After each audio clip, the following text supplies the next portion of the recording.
In the winter, the small town of Zdrój is a sleepy, melancholic place, sprinkled with snow. But in summer, the town comes alive thanks to the music flowing from Chopin's manor. It was here in the summer of 1826 the 16-year-old Frederick Chopin arrived for treatment with his mother and sister Emilia. At the facility, he would walk amongst the other patients and drink a mixture of mineral water, herbs, and goat's whey, which at the time was believed would boost his poor health.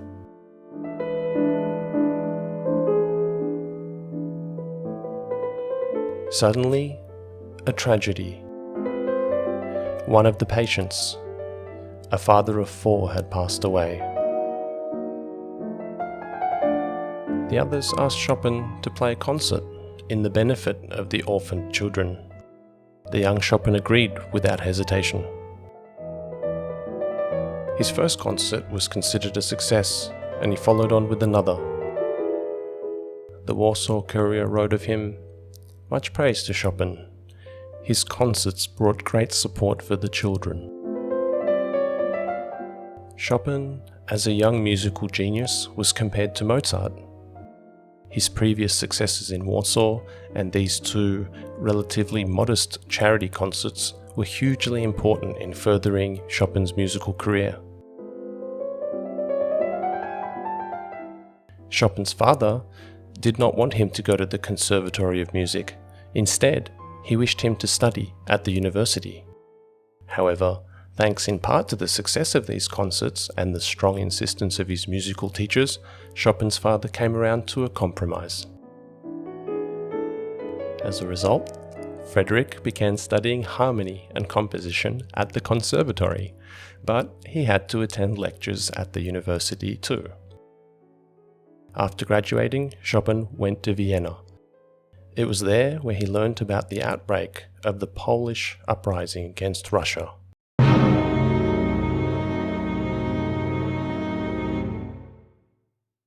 He wanted to join the uprising, but his parents and friends dissuaded him from that decision.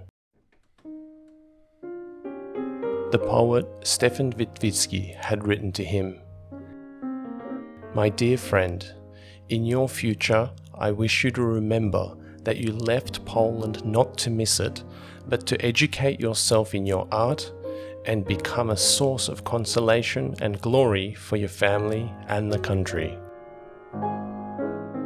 Chopin was dissuaded and emigrated to Paris, where he found himself amongst Polish refugees.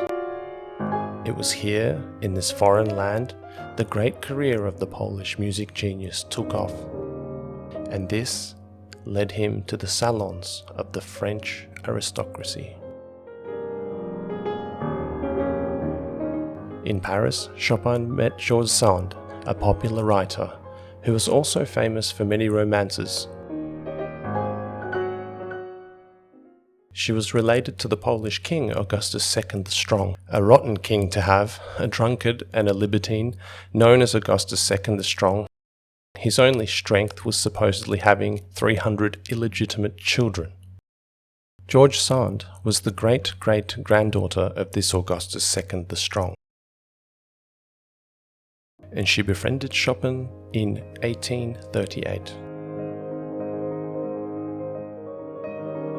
Their friendship eventually turned into romance, and while they had happy times, Chopin's fragile health was sometimes a cause of concern. At a friend's recommendation, the lovers travelled to the island of Majorca. The island was romantic, and the climate there would be perfect for Chopin's health. They arrived in Palma de Mallorca, then came to a small town, Valdemossa.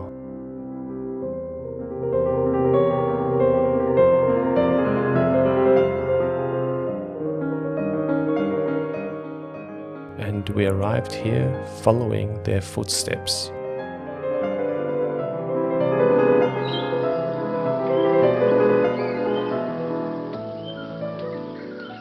It was in this picturesque place where Chopin composed mazurkas, which my wife likes very much. She had to come here to see the place with her own eyes, all the more because she is writing a book in Japanese about Poland. And of course, there was Chopin, whose music the Japanese are particularly fond of. The town is beautifully situated. Its narrow streets and old buildings have a captivating charm. The old Carthusian Monastery on the hill dominates the town. This monastery was built in the 14th century. 3 years prior to the arrival of Chopin, the order had been dissolved, the building confiscated, and the monks' cells were now made available for rent.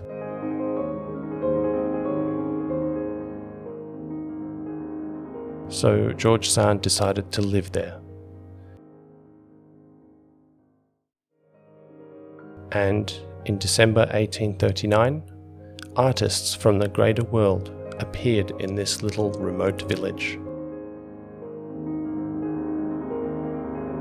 Both were well known in the artistic world in Paris. He was famous for his music and concerts held in the aristocratic salons. She published many stories and novels. Her books sold more than the works of Balzac and Victor Hugo.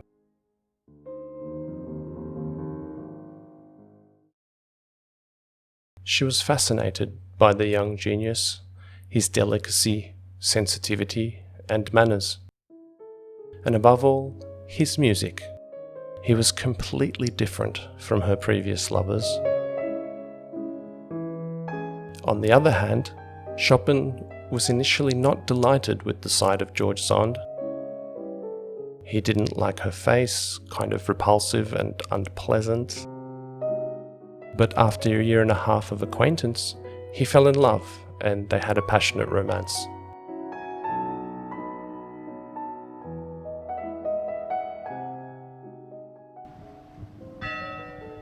The trip to Valdemossa was to be like their honeymoon.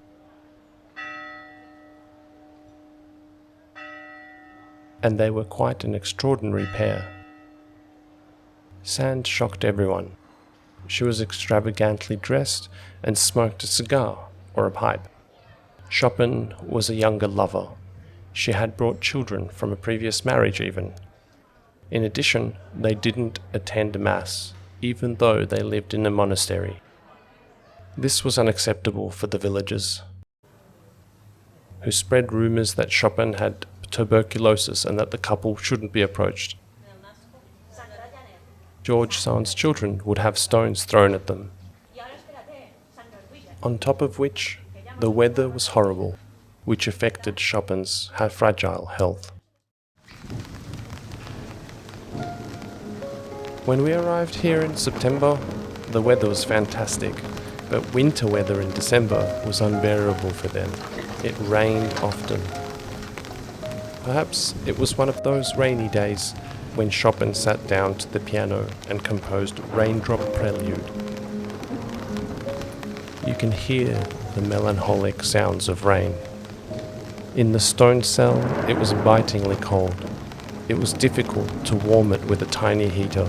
Cold winds, rain, humidity, all too much for the composer's delicate health. He had coughing fits and splat up blood. His health declined. The empty monastery stimulated his sensitivities, and he began to see a ghost. He felt that a ghost was near him. When George Sand returned with the children, she found him frozen at the piano. He was pale and terrified. He had felt a ghost walking around him.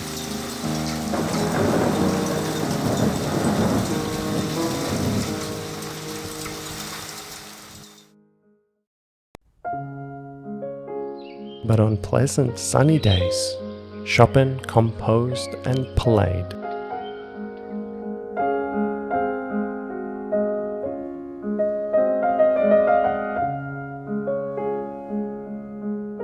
His talent exploded.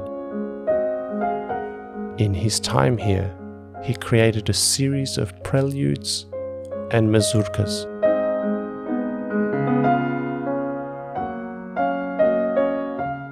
George Sand wrote, "Chopin is an angel.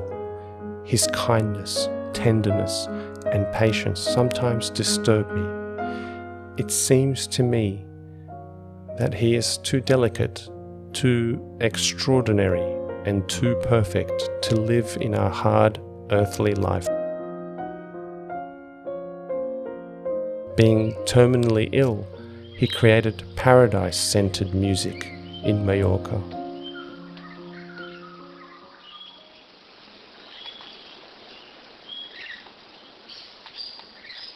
Exhausted with work and having suffered a strenuous journey from the Spanish village, he returned to Paris.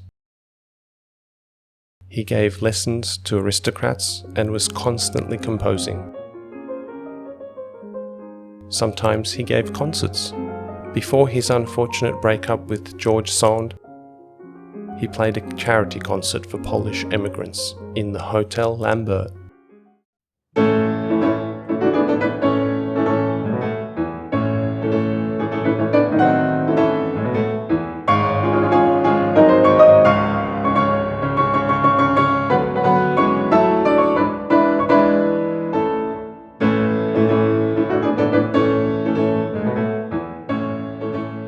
Chopin's health deteriorated further.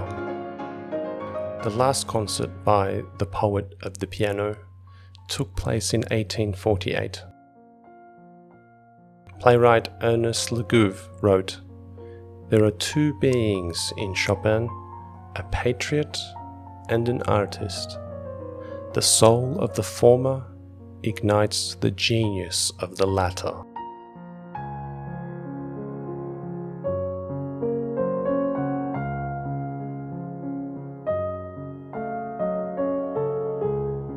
When we walked around this unusual museum, we felt sorry that this extraordinary genius passed away so young at 39.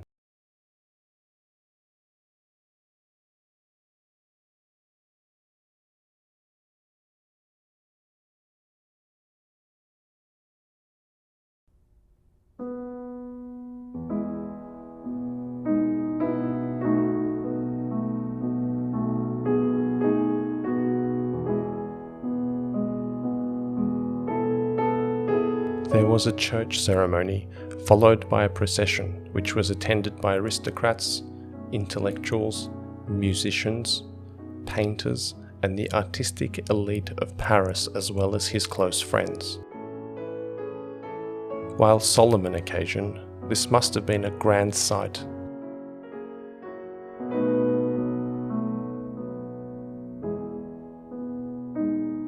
A procession led by Prince Adam Jerzy Czartoryski, musician Meyerbeer, painter Delacroix, Camille Pleyel, and members of the Hotel Lambert, Polish immigrants and other close friends, then followed by several thousand mourners. They ended up gathered at the cemetery on that day, the 30th of October, 1849.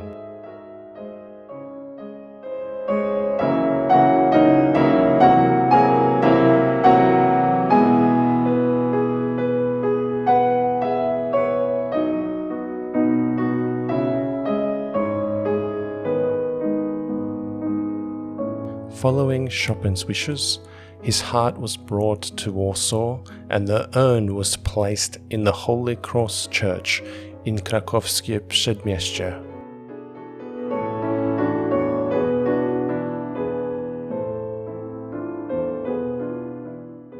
Chopin's music, with the scent of paradise and Polishness, contains universal human emotions.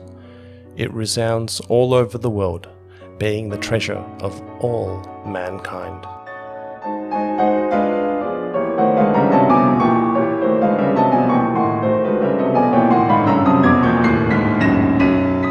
When the snow melts away and the spring and summer come, in the manner where the young Chopin gave concerts, his music will sound out again.